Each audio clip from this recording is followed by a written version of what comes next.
Hey everyone, Steve Farrington here with Unity Home Loans. You may have seen the headline, Fannie Mae has removed its minimum credit score requirement. That takes effect for new loan case files on November 16th, 2025. Now here's what that really means. The old cutoff score of 620, gone.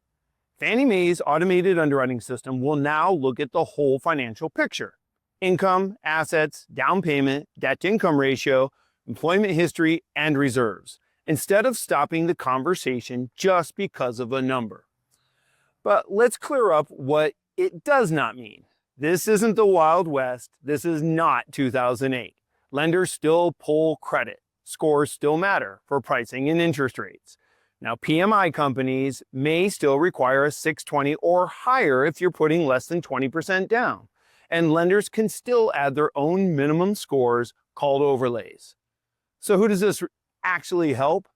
Well, it mainly opens the door for what I'd call the near miss borrowers. People with strong overall profiles, maybe a big down payment, solid cash reserves, but a thin or non-traditional credit file.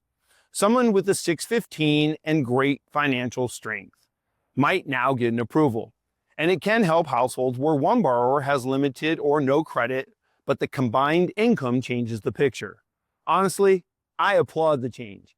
Any movement that helps more current homeowners access their equity or helps more first-time buyers widen the gateway into homeownership is a win. And again, none of this removes documentation, income verification, your ability to repay rules, or qualified mortgage guidelines.